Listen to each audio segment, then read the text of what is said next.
Bismillahirrahmanirrahim. Assalamualaikum warahmatullahi wabarakatuh. Alhamdulillah, summa alhamdulillah, wassalatu wassalamu ala rasulillah, wa ala alihi wa sahbihi wa wala, wa la hawla wa la quwata illa billah, amma ba'd. Alhamdulillah, senang sekali bisa bertemu dengan sahabat-sahabat semua di channel YouTube Magnet Rezeki. Saya doakan semoga Anda mendapatkan keberkahan, kemuliaan, kejayaan dari Allah Subhanahu wa Ta'ala, sehingga Anda semakin dekat dengan impian Anda, cita-cita Anda, hajat-hajat Anda, dan Anda pun semakin dekat dengan Allah Subhanahu wa Ta'ala. Oke, kita akan melanjutkan materi kita, dan kali ini kita sudah sampai ke jurus yang kedua berjudul Perisai Rezeki. Sebelum kita lanjut, bagi teman-teman yang belum subscribe di channel YouTube ini, silakan subscribe di tombol di bawah, karena subscribe itu gratis dan Anda akan mendapatkan update-update dari konten-konten di channel ini. Ada orang yang mengatakan, kenapa ya rezeki saya kok terbatas? Kenapa gaji saya nggak naik-naik? Kenapa penghasilan saya segitu-gitunya gitu? Kenapa kok hutang saya nggak lunas-lunas? Kenapa kok piutang saya nggak dibayar orang? Kenapa keluarga saya nggak harmonis? Kenapa penyakit saya nggak sembuh-sembuh? Ada loh orang yang mengatakan seperti itu. Kenapa bisa seperti itu? Padahal konsep dasar rezeki di dalam Islam adalah kita semua mendapatkan rezeki. Ya, kapan? Sekarang juga. Anda sekarang ini sedang mendapatkan rezeki dari Allah Subhanahu wa Ta'ala yang kalau Anda tahan nggak akan pernah sanggup. Contohnya, nafas. Bisakah Anda menahan nafas selama 5 jam saja? Tidak akan pernah sanggup. Itulah salah satu contoh dari rezeki Allah Subhanahu wa Ta'ala. Kita nggak akan pernah sanggup menahan rezeki Allah. Karena rezeki Allah itu datangnya dipaksa. Kalau seandainya ada orang yang mengatakan bahwa kenapa kok rezeki saya nggak ada? Kenapa kok rezeki saya terbatas? Bukan karena rezekinya yang nggak ada, tapi karena dia menahan dirinya dari rezeki Allah Subhanahu wa Ta'ala. Konsep dasar dari perisai rezeki ini adalah rezeki itu datang seperti air bah. Dia seperti air yang banjir, turun dari atas, kita ada di bawah. Kira-kira kalau ada orang di bawah, lalu kemudian air banjir turun dari atas, ada nggak orang yang nggak kena airnya? Kayaknya nggak mungkin ya. Semua pasti terkena airnya. Hanya ada satu golongan orang yang ketika air banjir itu datang dan dia tidak mendapatkan airnya, adalah orang-orang yang membangun benteng, membangun bendungan, membangun perisai. Sehingga akhirnya air itu datang melimpas dan dia tidak terkena ke airnya. Begitulah konsep rezeki Allah Subhanahu wa Ta'ala. Allahnya mau kasih rezeki, tapi kitanya yang membangun perisai itu. Nah, maka kalau kita sudah memahami tentang konsep ini, untuk mendapatkan air bagaimana? Sederhana, buka aja bentengnya. Sederhana, buka aja perisainya. Begitu juga dengan rezeki. Ya, kita ingin mendapatkan rezeki berlimpah, bukan dengan bekerja, bukan dengan berusaha, bukan dengan berikhtiar, tapi dengan membuka perisainya. Ketika perisai ini dibuka, maka insya Allah rezeki Allah akan datang dengan berlimpah ruah kepada kita semua. Perisai inilah yang harus kita betul-betul perhatikan agar kita mendapatkan rezeki Allah Subhanahu wa Ta'ala. Perisai itu bernama dosa. Ya, tidak ada yang lain. Kalau seandainya kita sekarang ini berada dalam kesulitan hidup, kita berada dalam keterbatasan rezeki, bukan karena Allah tak mau kasih rezeki, tapi karena ada dosa-dosa yang menghalangi diri kita dengan rezeki Allah Subhanahu wa Ta'ala. Semakin tebal dosanya, semakin jauh diri kita dari rezeki Allah Subhanahu wa Ta'ala. Dan sangat erat korelasinya antara dosa dengan rezeki. Makin banyak dosanya, makin jauh rezekinya. Makin sedikit dosanya, makin Allah Subhanahu wa Ta'ala berikan rezeki yang berlimpah. Hal ini Allah Subhanahu wa Ta'ala kemukakan di dalam Al-Quran surat Nuh ayat 10-14. A'udzubillahi minasyaitonirrajim. Bismillahirrahmanirrahim.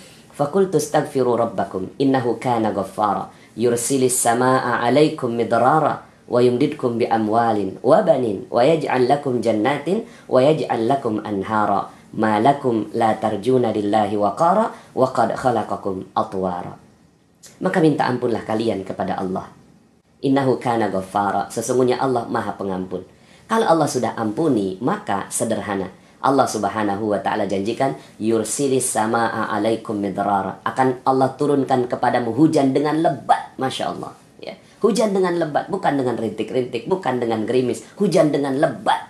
Ini adalah tamsil dari rezeki, bahwa Allah Subhanahu wa Ta'ala akan turunkan hujan yang lebat. Hujan ini kan barokah, hujan ini kan rezeki. Allah tambahkan di ayat berikutnya, wa yumdidkum bi amwal, akan Allah tambahkan harta demi harta.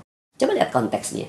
Allah tidak mengatakan wa yumdidkum bil khairat. Allah tidak mengatakan Allah akan tambahkan kebaikan demi kebaikan. Tidak. Allah langsung katakan akan ditambahkan harta demi harta dalam bentuk jamak. Allah yang menjanjikan harta untuk kita di dunia. Ini adalah janji Allah Subhanahu wa taala. Tapi caranya bukan dengan yang lain. Caranya adalah dengan menghilangkan dosa. Ketika dosa kita udah hilang, maka Allah akan tambahkan harta demi harta demi harta demi harta. Mau berapa banyak? 100 juta per bulan, 200 juta per bulan, 300 juta per bulan? Ya, asal sebut. Kita minta kepada Allah Subhanahu wa taala, mudah bagi Allah. Syaratnya satu, sudah tidak ada lagi dosanya. Wa yumditkum bi amwalin wa banin, dan Allah tambahkan anak-anak, ya. Bisa jadi bukan hanya anak biologis, anak keturunan, anak cabang, anak perusahaan, anak buah, dan seterusnya. Wa yaj'al lakum jannatin, dan Allah tambahkan kebun-kebun. Selain dari usaha yang dia buat, Allah Subhanahu wa taala tambahkan kebun-kebun yang lainnya. Mungkin kita bilang, ya Allah udah gak sanggup lagi ngurusnya. Wa yaj'al lakum anhara, dan Allah akan tambahkan sungai-sungai yang mengalir membuat subur itu si kebun. Setidaknya ada 2 janji Allah dalam ayat ini. Ya, yang pertama harta berlimpah ruah, yang kedua passive income. Duduk diam, rezeki datang sendiri. Syaratnya satu, yaitu kita menghilangkan dosa. Maka inilah konsep dasar dari magnet rezeki. Dan konsep dasar juga dalam Islam, kalau seandainya kita ingin mendapatkan rezeki yang berlimpah dari Allah Subhanahu wa taala, bukan dengan kerja keras. Ngapain kita kerja keras? Tapi terus berbuat dosa. Ya, kita kerja keras terus berbuat dosa. Oke lah kalau seandainya dapat uangnya, tapi diambil kesehatan oleh Allah Subhanahu wa taala, diambil barokah dari Allah, diambil keharmonisan dari Allah Subhanahu wa taala. Anak kena narkoba, ya, istri selingkuh, suami selingkuh, kemudian rumah seperti neraka. Mungkin banyak hartanya, tapi Allah Subhanahu wa taala ambil harta yang lainnya, ya. Karena kan rezeki bukan cuma sekedar harta, tapi juga banyak hal. Nah, maka kalau kita ingin mendapatkan keberkahan dari Allah Subhanahu wa taala ini, ingin dapatkan rezeki Allah ini, maka caranya sederhana, pakai cara Allah, ya. Cara Allah ini adalah dengan menurunkan perisai, menurunkan dosa.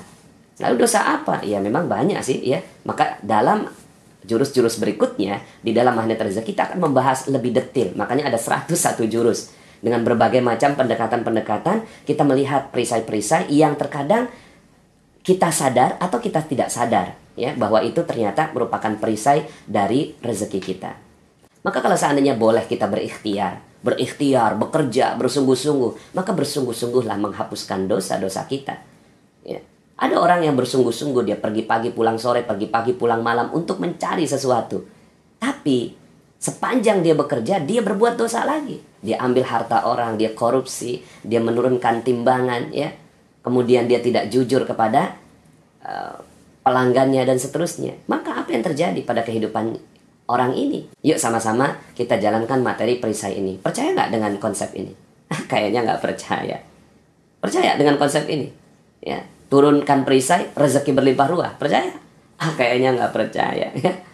Percaya nggak? Kayaknya nggak percaya. Kenapa saya seperti ini? Karena memang Allah yang mengatakan, malakum la tarjuna lillahi waqara. Kenapa kalian nggak percaya? Itu Allah yang katakan.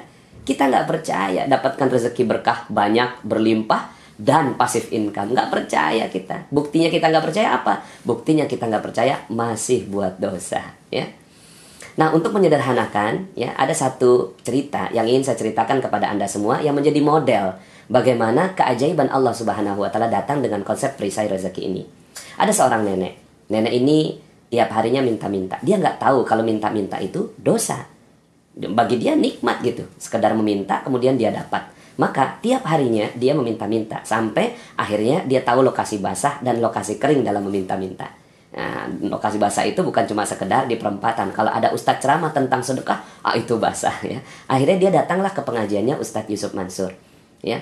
Tapi bukan untuk ngaji, untuk jadi alat praktikum, ya. Pada saat jamaah semuanya didoktrin sama Ustadz Yusuf Mansur untuk bersedekah, dia ada di luar untuk menampung dana-dana sedekah. Sampai kemudian ketahuan sama Ustadz Yusuf Mansur, dipanggil terus nenek, "Nek, datang pengen minta-minta ya?" "Enggak Ustadz, enggak." "Jangan bohong Nek, banyak orang menceritakan seperti itu." "Enggak Ustadz, gini aja deh. Kalau besok nenek datang pengen minta-minta, saya usir ya. Tapi kalau nenek datang pengen ngaji, silahkan deh ngaji."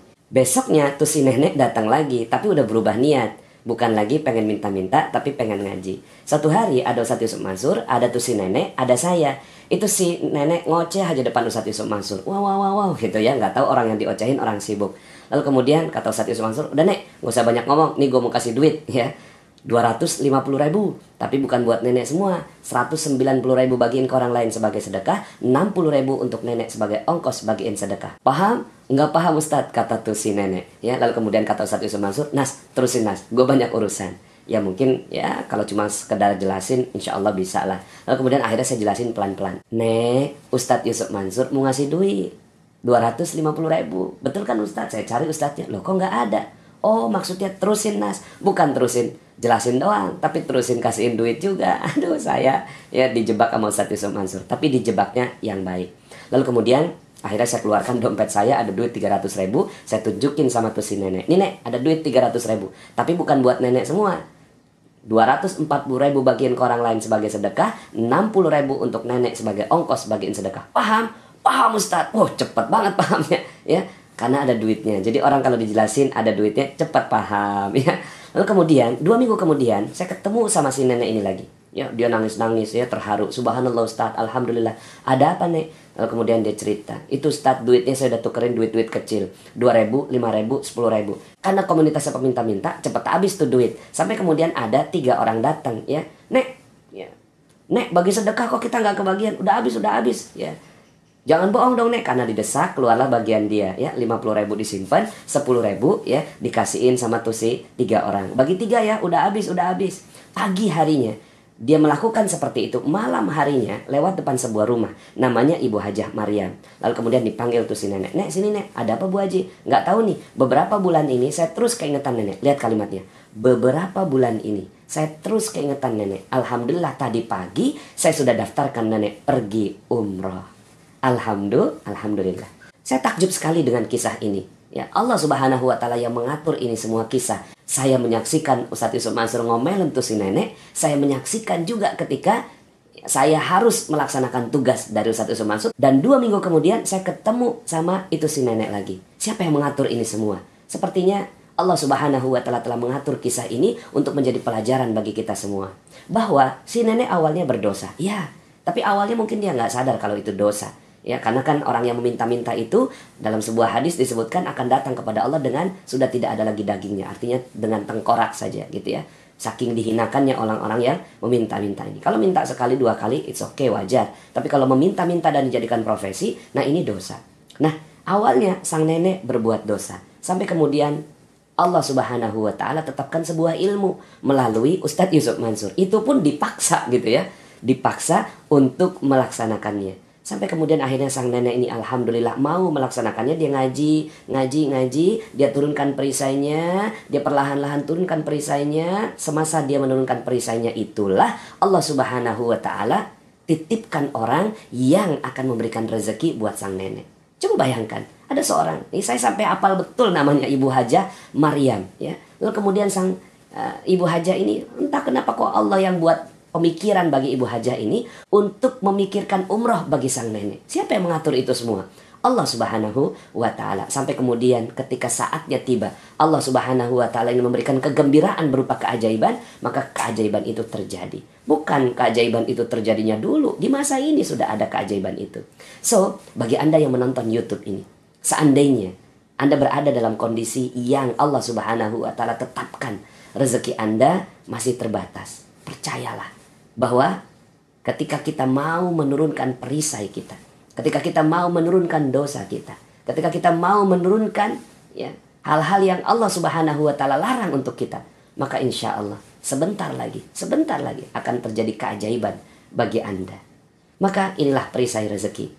Kalau kita ingin dapat keajaiban, turunkan perisainya, maka insya Allah keajaiban akan datang pada Anda semua. Kita cukupkan part yang pertama ini. Yang penting Anda memahami konsep dasarnya, dan insya Allah kita akan lanjutkan dalam part yang kedua. Saya Nasrullah, billahi taufiq wal hidayah. Assalamualaikum warahmatullahi wabarakatuh. Aku udah ngomong belum perisainya itu ada terus.